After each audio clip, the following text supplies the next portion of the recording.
Mensagem canalizada no dia 16 de janeiro de 2024. Saudamos a todos na frequência do amor e da luz. Encontramos na vida cotidiana situações de origens diversas que nos desafiam o entendimento, a paciência e a sabedoria, pois elas acionam justamente aqueles pontos ainda não iluminados existentes em nosso interior. Por conta dessa conexão existente entre a situação exterior que se apresenta e os nossos pontos de desarmonia interna, é que surgem o desânimo, a tristeza, a raiva, o cansaço e a desconfiança relativa ao futuro. Assim sendo, para evitar que visitemos com frequência os nossos espaços internos de desânimo, tristeza, raiva e cansaço, é fundamental que realizemos o acompanhamento amoroso do que existe em nosso coração relativo à situação exterior que se apresenta em nossa vida. Isso porque, muitas vezes, a atitude que o outro adota conosco nos atinge justamente na ferida emocional que trazemos desde a infância ou da juventude. Só que, na maioria das vezes, esta relação não fica nítida para nós enquanto estamos profundamente identificados com ela. Por consequência, ficamos emaranhados em um circuito relacional doloroso, realizando o papel da vítima apenas porque nos identificamos inconscientemente com este papel. Todavia, o outro modo de lidar com esta situação é olhar mais profundamente para ela, identificando quais as ideias equivocadas que trazemos que são acionadas pela conduta do outro, de modo que possamos fazer a correção em nós da ideia equivocada e, com isso, nos liberar de todo um conjunto de sentimentos e condutas reativas que estão a serviço desta ideia. Por exemplo, em uma relação de casal, no qual um dos dois mantém por hábito a invalidação do outro, de maneira que tem sempre pronta, na ponta da língua, uma crítica destrutiva a fazer sobre o seu companheiro ou companheira de jornada, é certo que na raiz dessa crítica estará uma característica que atinge o outro em um ponto frágil de sua relação consigo mesmo.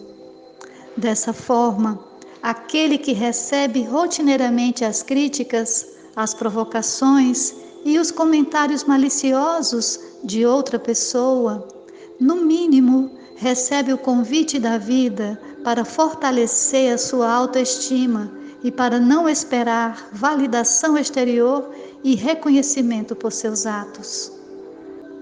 Na medida em que o ser que se identificou com a posição de vítima reconhece o lugar equivocado que ocupa na relação que deveria estar estabelecida na base do respeito, da consideração e da legítima fraternidade, observa com um pouco mais de distanciamento o contexto doloroso que estabeleceu para si mesmo enquanto vivia na inconsciência. E por amor ao ser divino que é, faz o reconhecimento de suas feridas emocionais que neste contexto se apresentam e libera-se definitivamente de ocupar novamente este papel de vítima.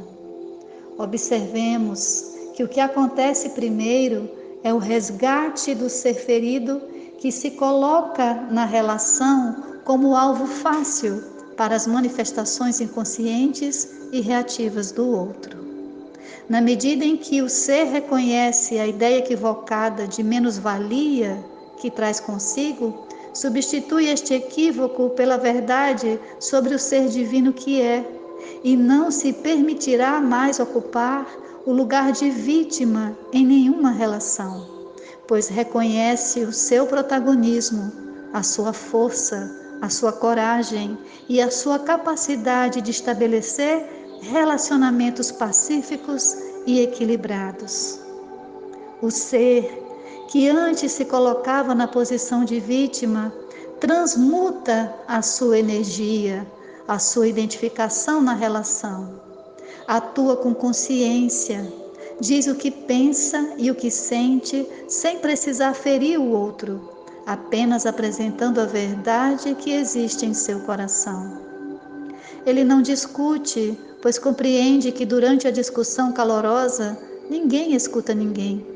Apenas as partes sombrias de cada um utilizam a fala como se fosse um objeto cortante que irá ferir o outro em seu ponto mais suscetível.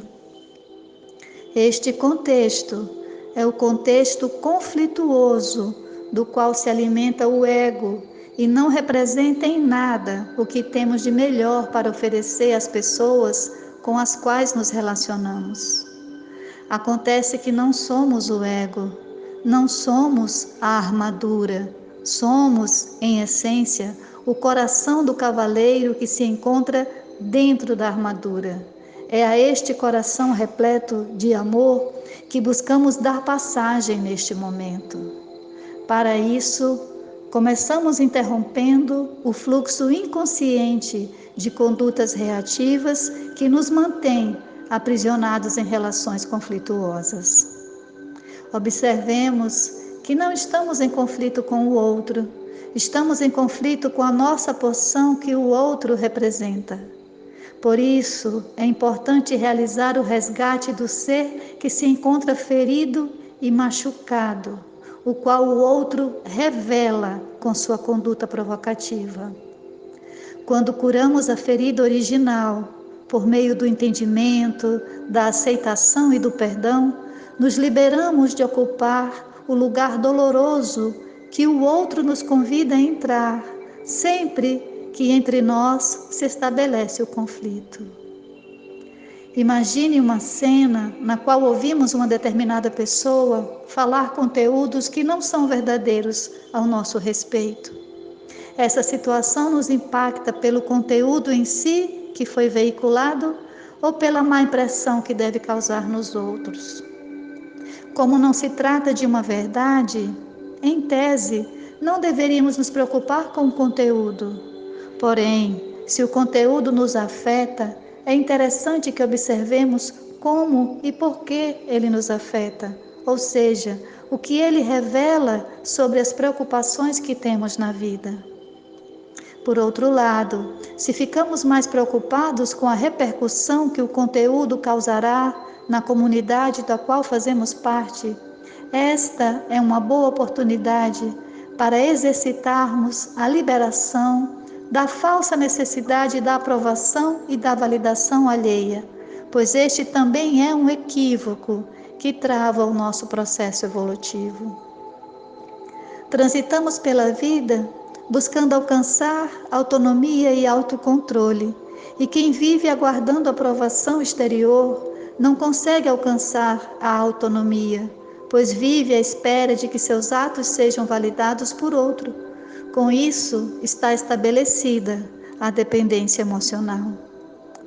Quando nos liberamos da falsa necessidade de validação exterior, passamos a estabelecer relacionamentos mais autênticos, que têm por base a afinidade legítima, não aquela que foi forjada durante o tempo em que transitávamos pelo mundo procurando agradar as pessoas, esquecendo de ser nós mesmos. Assim, ao nos conectarmos mais profundamente com a nossa essência divina, encontramos o ser sábio, corajoso e amoroso que em nosso interior habita. É este ser que guiará os passos que damos nesta existência, para que possamos nos liberar dos equívocos mentais que nos mantêm vinculados a circuitos de relacionamentos conflituosos. Mudamos a nossa energia, mudamos o modo de compreender as relações que estabelecemos. mudamos a nossa postura diante do outro e diante da vida. E certamente não aceitaremos mais ocupar os antigos lugares dolorosos que por longo tempo ocupamos. Escrevemos para nós um outro papel, o de protagonista do nosso próprio destino, capaz de estabelecer relações pacíficas e amorosas com os seres que estejam vibrando nesta mesma frequência de energia. Aos que não estão podendo vivenciar esta realidade, olhamos com respeito e consideração, pois eles representam o lugar que ocupávamos até ontem, do qual nos despedimos neste agora. Fiquem em paz, amados seres, e sintam-se abraçados e encorajados por aqueles que velam por vocês do outro lado do véu do grande espetáculo da vida. Somos irmãos.